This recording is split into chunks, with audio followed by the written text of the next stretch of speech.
এবার দেখবেন business news presented by Pubali bank PLC.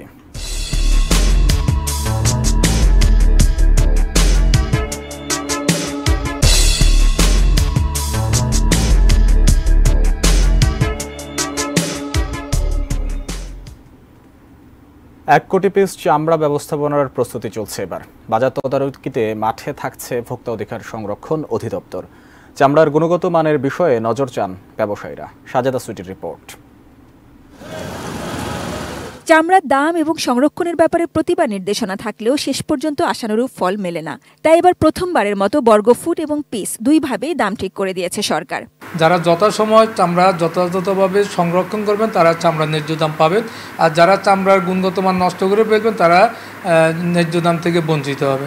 গরমে চামড়া সংরক্ষণ বেশ ঝামেলার, কিন্তু লবণের মজুদ এবার পর্যাপ্ত থাকায় সেটি কঠিন হবে না বলছেন সংশ্লিষ্টরা। লবণও গতবারের চেয়ে যেহেতু দামটা কম আছে, আশা করি যে লবণ জাতটা ভালো হবে।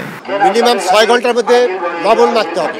বিসিক এবারে লবণ দিচ্ছে 24.5 লক্ষ টন লবণ উৎপাদন হচ্ছে দেশে, যেটা 63 বছরের মধ্যে বেশি। গরুতে যে ইন্ডাস্ট্রিয়াল সল্ট দেয় এটি তো আপনার প্রসেস লবণ না, সেটি এবার হচ্ছে 17.5 টাকায় বিক্রি হচ্ছে। আমরা মসজিদ মাদ্রাসায় যারা এই চামড়াগুলো সংরক্ষণ করে তাদের আমরা বিনা পয়সা লবণ দিয়েছি।